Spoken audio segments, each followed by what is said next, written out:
welcome. Thanks for talking to Contactmusic today. So I understand that you're on the end of a very, very large tour. How long's it been now? Matter of perspective. I'm not, on this leg it's been about 3.5 weeks or so. We have another week to go, and overall it's been about 14 months. So, how's that been for you all? How's it what for us? How's it all been? It's been good. I mean, it's been, the tours have been really great. The shows have been wonderful. The audiences have been tremendous. Just on this tour alone, we've played a lot of new countries we've never played before, which is always exciting. I saw you at Primavera in May. That was very good, very enjoyable. Have you been to Spain before? Or? Many times, but never Primavera, and it's sort of one of those festivals. It's like an artist festival. I feel like it's actually an artist and a spectators festival. It's one of those where it has a certain kind of reputation that, like everyone wants to play there and go there. Yeah. So, generally speaking, you guys have been together like quite a long time now. Since, I think I first saw you on, it was 2001. On the Enemy tour in Leeds, so that's been about a decade now. Does it feel longer or shorter? Or? Well, it is longer for us because we started in 1997 really and played our first show in 1998. So it's been almost 9 years since our first record came out, and I don't know if it feels like super long, but at the same time, almost 10 years of touring is a long time. 10 years of anything's a long time, so it's, I feel like we've had some incredible experiences. Yeah. So do you feel like, I don't know, obviously you would enjoy touring or you wouldn't do it, but do you ever feel like you miss things at home and you come back and so much has gone by, like time? It's not... I love, I always know that what I get to do is really, it's kind of what I've always wanted to be doing, so it's a privilege to go play music for people and hopefully have people who are fans of your music, and that's an incredible experience. That's really what it's about. I never forget that, but yeah, sleeping in a different bed every single night or sleeping on a moving vehicle or some of the things like, the traveling, it's enduring at times, and of course you miss your friends, you miss your home, you miss all those little comforts and everything like that, but there's a give and take, I think, what we do. You tour for 14 months or so, and then you have a bit of a break, and you get to really enjoy your time and your space. So you're predominantly, you're very much seen as a New York band.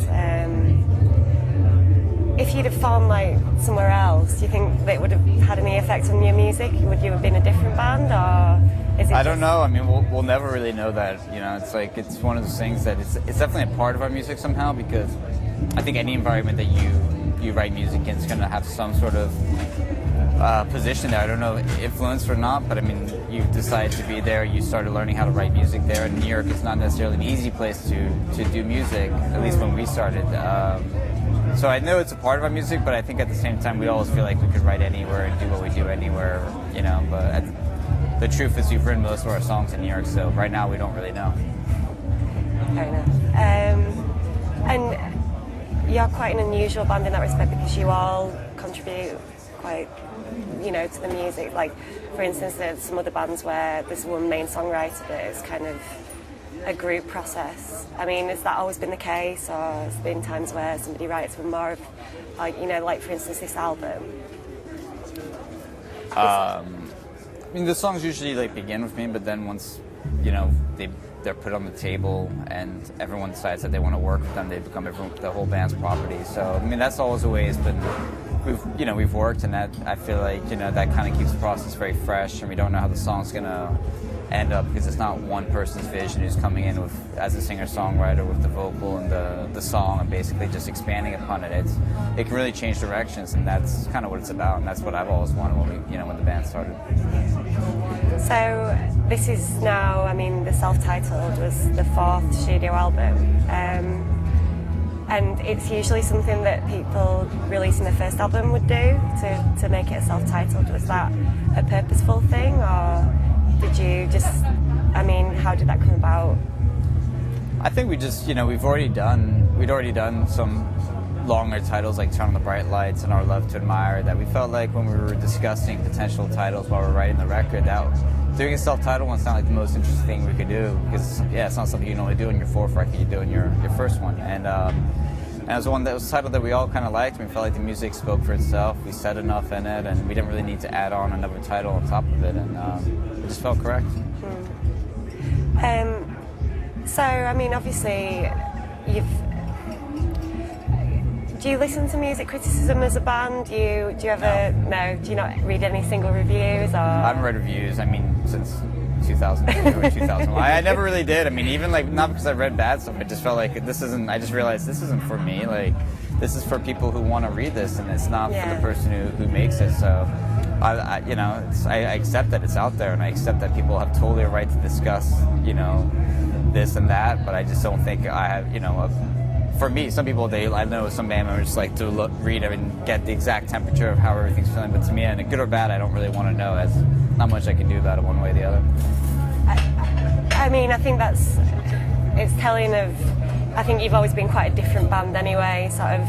I mean, now the whole landscape of music has changed somewhat, but when you came out, I mean, over here, perhaps early 2000s, but before that in America, you were kind of out on your own, and do you think that's an ethos that you've always sort of taken on, that you just didn't want to do what everybody else was doing, or? I just think that we had many years to kind of start, to sort of become comfortable with what we do before we even put out our first record, and that sort of put a little bit of a foundation on what's important and what's not important, what you can control and what you can't control. And so at the end of the day, we were a band, started in 1997, put out our first record in 2002. In a place like New York City, a lot of bands wouldn't be able to, they would break up within a year or two because it's just too complicated, too many, too costly and so forth. But I think by us staying together at that point, that kind of, we were doing it for us. So consequently, that stays in your foundation, and it's just kind of that simple. But I can understand how someone, especially in this day and age, you can be banned for 6 months and become the hottest thing ever, and everyone knows about you within 10 seconds all over the world. That wasn't quite like it, that wasn't established when we started. I'm kind of grateful for that, but I can understand if you're a band now and that's happening, it could be a little bit too, you get caught up in the whole thing, and it could kind of confuse you a little bit, Yeah. Obviously, when you came into music, it's so much different now for new bands and so much harder.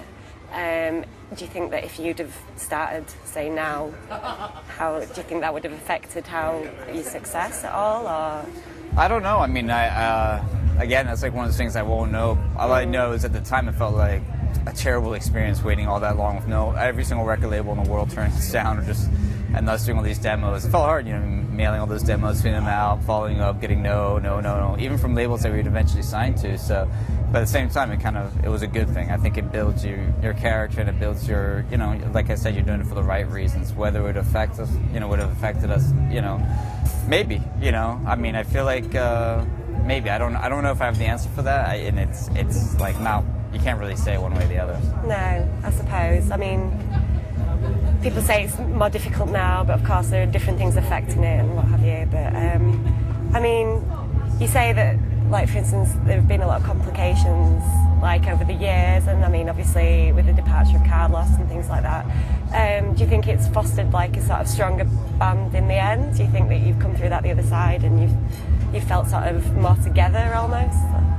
I mean, I feel like we feel appreciative of what we get to do, and it's like, and I think you really get that sense or a reminder when you go to new countries, for instance, where you haven't played before. People, people are really singing your lyrics back to you like incredibly loud, and it's like a wonderful moment. So, I mean, the truth of the matter is, like, really incredible what we get to do, and the fact that people sometimes have this reaction, and I never forget every time we're on stage. I really feel like really privileged and fortunate that I'm able to do this, and this is happening right now. It's not a usual everyday existence for the average person, so it's I kind of like, and those are the things I kind of want, that were in my brain when we started originally, that I just wanted to get to make records and to travel, and that's what we've gotten to do, So what, I mean, if you could pick one moment out the air of the last sort of 10 or so years, what would you pick? I mean, today.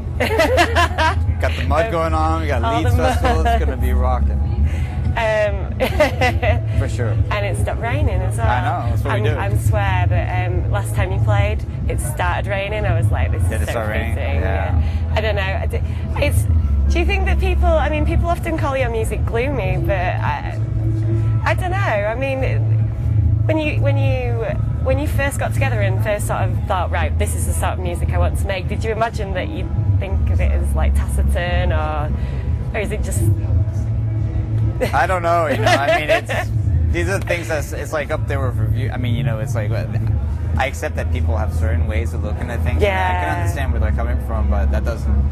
You know what I mean? I don't know if I can say much to that at the end of the day. Well, it's just lazy, isn't it, I guess? I mean, people... I mean, it's not incorrect. I just don't know if I can contribute anything. No. Like, yeah, you're totally, because I don't feel that when I'm writing music, and I don't, but, you try to express yourself, and it's a moment when you say something that's kind of a bit of emotion and passion to it, you feel good, but sometimes maybe someone could be like, it's a bit on the darker side, but for me, I don't necessarily feel that way as much as, it's trying to express something, Yeah. I'm sorry, I think I'm going to have to go, though, because we're on pretty soon. Okay, can I ask you one more question then? Yeah. Just about the new album, or is the one on the cards? When's it happening? Well, we've been touring, so we don't write when we're really on the road. No, of course not, no. I mean, we've been on the road since last spring almost, or early last summer, so... What we always do, we just take a break, and then we'll go write a little bit, and then we'll get back together at some point and figure out a plan. So take a little bit of a break, and then we'll figure it out. Cool. Well, thank you very much. Thank you very much. Appreciate it. All right, cheers. Cheers.